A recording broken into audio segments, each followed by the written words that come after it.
오늘 성경 말씀은 아모스 1장 1절에서 15절입니다. 아모스서는 구약에서 소선지서라는 이름으로 분류되어 있는데 소선지서라는 것은 덜 중요하다라는 뜻이 아니라 선지자들의 활동 기간이 비교적 적기 때문에 붙여진 이름입니다. 활동 기간이 적기 때문에 기록된 양도 이사야, 예레미야, 에스겔, 다니엘에 비하면 작습니다. 우리는 선지서를 시작하기 전에 먼저 선지자의 등장 상황부터 생각을 해야 하는데, 이스라엘에 하나님의 선지자가 등장한다는 것은 이스라엘의 신앙이 아주 엉망이라는 것을 뜻합니다. 이처럼 이스라엘의 신앙이 엉망일 때 하나님께서 선지자를 보내서 그들에게 경고를 하시고 징계를 행하기도 하시는 것은 역설적으로 이스라엘을 하나님이 붙들고 계시다는 것을 의미하기도 합니다. 이방 나라는 어떻게 살든 하나님께서 간섭하지 않습니다. 선지자를 보내시지도 않고 책망하지도 않습니다. 이것을 내어버리심이라고 말합니다. 즉 방치입니다. 너희들 멋대로 살다가 지옥 가라 라는 것입니다. 하지만 하나님이 택한 백성은 멋대로 살도록 그냥 두고 보지 않으십니다. 그 증거가 바로 선지자의 등장입니다. 하나님은 선지자를 보내어 백성들에게 돌을 맞고 죽임을 당하면서도 당신의 말씀을 외치게 하심으로써 이스라엘은 하나님께 붙들려 있음을 알게 하시는 것입니다. 신앙이 엉망일 때 선지자가 등장을 한다면 선지자의 입에서 나오는 하나님의 말씀은 절대로 사람을 기분 좋게 하는 내용이 아닐 것입니다. 따라서 선지자를 통한 하나님의 말씀에는 우리를 기분 좋게 하는 것은 없습니다. 물론 이 세상이 아니라 하늘에 소망을 둔 신자로 산다며 어떤 말씀이라도 기쁨이 되고 힘이 될 것입니다. 하지만 세상에 마음을 둔 채 말씀을 대한다면 그 어떤 말씀도 기쁨이 되거나 힘이 되지 않습니다. 그런데 대개의 사람들은 자신의 신앙이 엉망이라는 생각은 하지 않습니다. 조금 게으른 것은 있을지는 몰라도 하나님께 책망을 받고 심판을 받아야 할 정도로 엉망은 아니라고 생각합니다. 왜냐하면 나름대로 신앙생활이라는 것을 하고 있다고 생각하기 때문입니다. 사람들이 자신의 죄를 자각할 때는 죄라고 생각되는 구체적인 행동이 있을 때입니다. 주일 예배를 빠지고 여행을 갔다든지 11조를 안 했다든지 나쁜 행동을 했을 때 죄를 자각하는 경우가 대부분입니다. 이 말은 신앙 행위가 있고 나쁜 행동을 하지 않은 상태에서는 죄를 자각하지 않는다는 것입니다. 과거 이스라엘이 바로 그랬습니다. 오늘 본문 1절 유다 왕 우시아의 시대 곧 이스라엘의 왕 요아스의 아들 여로보암의 시대에 지진 전 2년에 두고와의 목자 중 아모스가 이스라엘에 대하여 이상으로 받은 말씀이라. 여기에 보면 그냥 아모스가 이스라엘에 대하여 이상을 받은 말씀이라라고 소개하며 시작을 해도 될 것 같은데, 구체적으로 유다와 이스라엘의 어느 왕 때 아모스가 이상으로 받은 말씀이라고 소개하고 있습니다.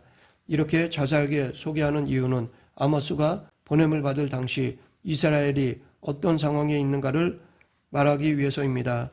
아모스는 여로보암 2세가 이스라엘을 다스릴 때 선지자로 부름을 받았습니다. 그런데 여로보암 2세가 이스라엘을 다스릴 때는 세상적으로 이스라엘이 솔로몬 이후로 가장 부강했을 때였습니다.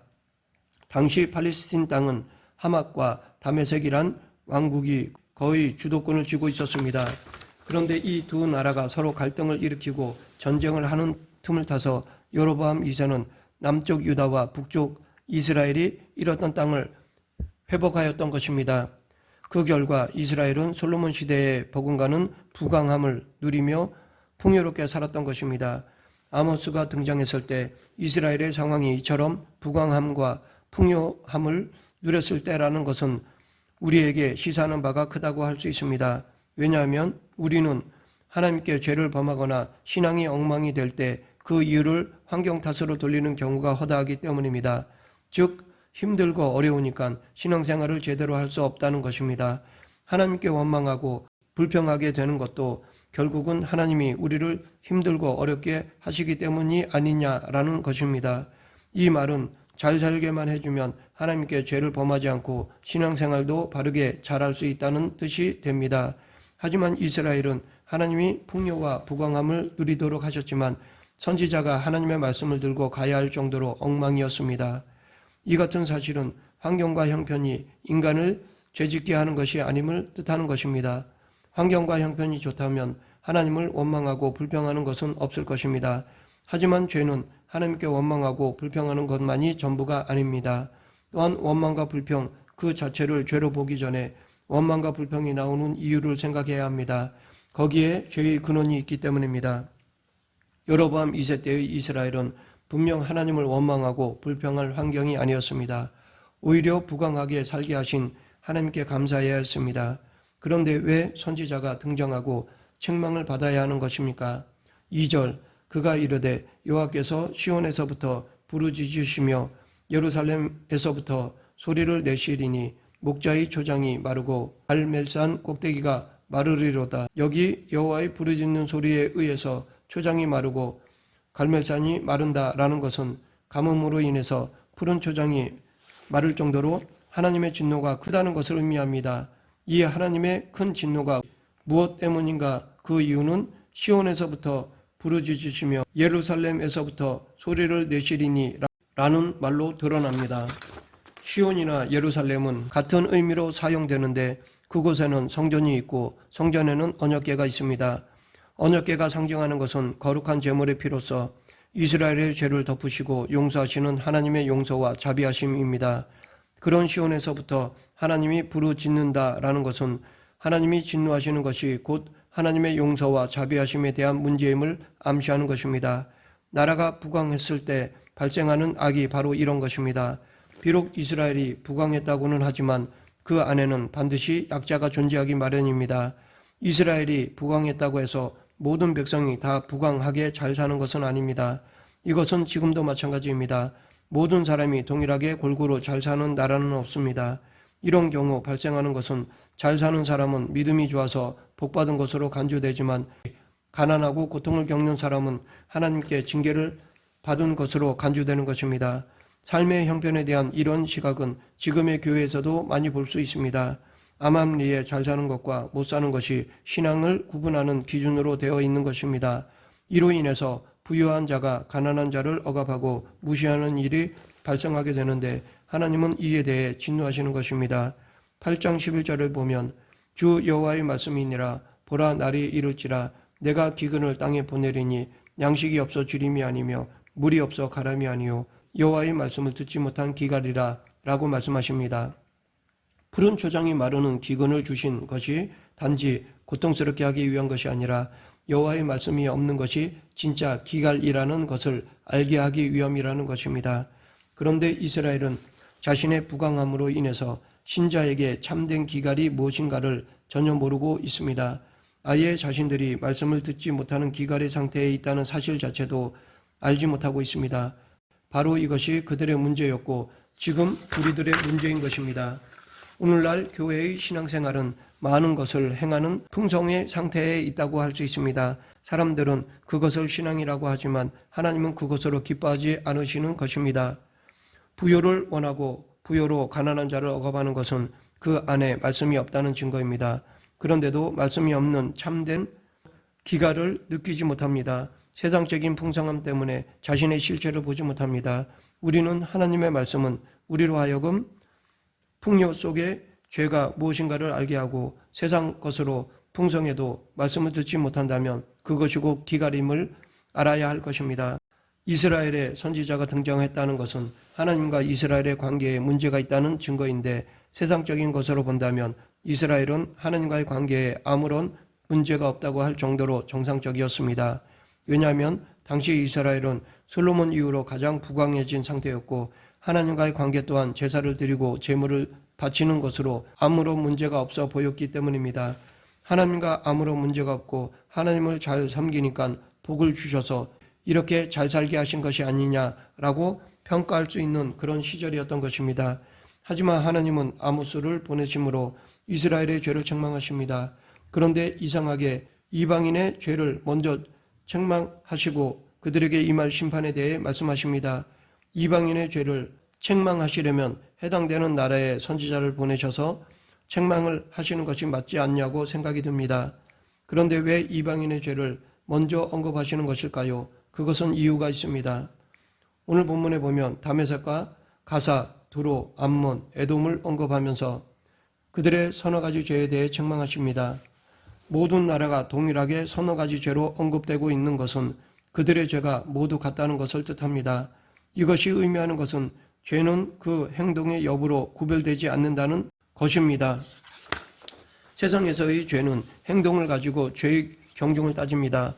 가령 도둑질과 살인이 똑같이 벌을 받아야 할 죄이기는 하지만 죄의 경중은 같지 않습니다. 도둑질보다는 살인을 더 무거운 죄로 여기고 살인한 자에게 더 무거운 벌을 내리는 것이 죄에 대한 세상의 상식이고 질서고 원칙입니다. 본문에 등장하는 이방인의 죄를 보면 죄의 행위들이 모두 악하기는 하지만 동일하지는 않습니다. 다메섹은 철 타작기로 타작하듯 길르앗을 압박하였음이라 라고 말하지만 가사는 모든 사로잡은 자를 끌어 에돔에 넘겼음이라 라고 말합니다. 두로 역시 그 형제의 계약을 기억하지 아니하고 모든 사로잡은 자를 에돔에 넘겼음이라 라고 그 죄를 말하고 에돔은 칼로 그의 형제를 쫓아가며 국류를 벌이며 항상 맹렬히 화를 내며 분을 끊없이 품었음이라 라고 말합니다.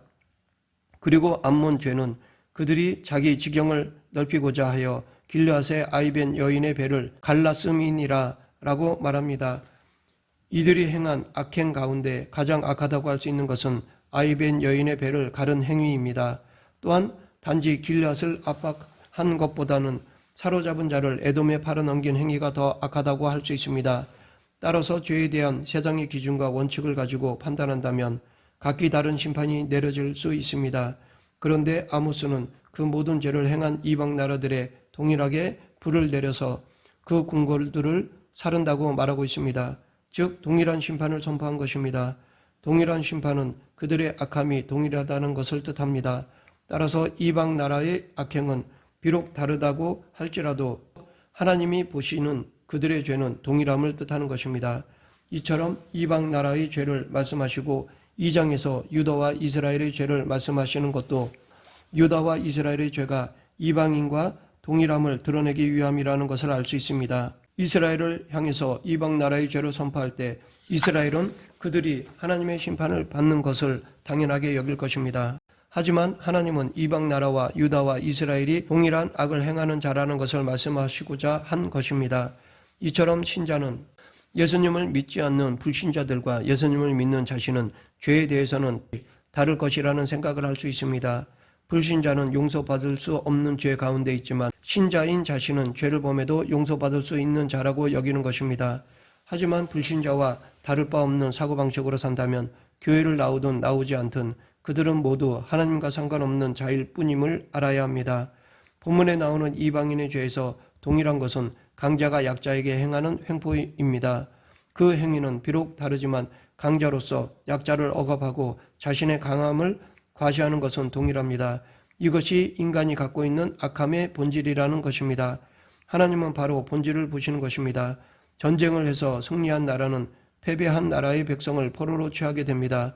그리고 포로를 다른 나라에 노예로 팔아서 재산을 축적합니다. 이것을 승리한 강자가 마땅히 누리는 결과로 여깁니다. 즉 이방 나라는 승리의 배경에 누가 존재하는가에 대해서는 관심이 없습니다. 오직 자신들의 강함과 힘으로 얻은 승리이기 때문에 승리의 기쁨을 마음껏 누리는 것으로 만족해야 하는 것입니다. 그로 인해서 약자는 강자에 의해 고통을 받고 억압을 받는 것입니다. 이것을 하나님은 서너 가지의 죄로 표현을 하시면서 불로 심판을 받아야 하는 악으로 평가하시는 것입니다. 이것은 누구든 이방인과 같은 사고로 산다면 이방인과 똑같이 대우하시겠다는 것을 의미하는 것이기도 합니다.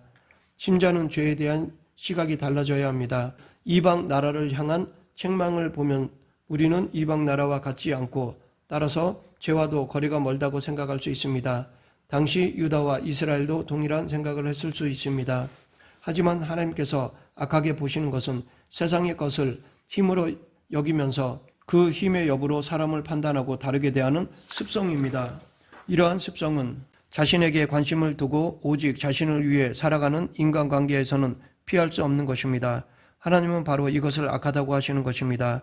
단지 약자를 억압하기 때문이 아닙니다. 약자를 억압하니 심판을 받아야 한다면 하나님은 결국 도덕군자가 되십니다. 약자를 억압하지 말라는 것은 세상의 도덕과 동일한 정신이기 때문입니다. 인간이 세상의 것을 힘으로 여기는 것은 하나님을 바라보지 않는 사고방식입니다. 하나님은 우주를 주관하시는 분으로서 세상의 모든 것은 하나님의 다스림 아래에 있습니다. 그러므로 내가 무엇을 소유하고 있다고 해도 내 위에는 하나님이 존재하심을 안다면 스스로를 강자로 여기지 않게 될 것입니다.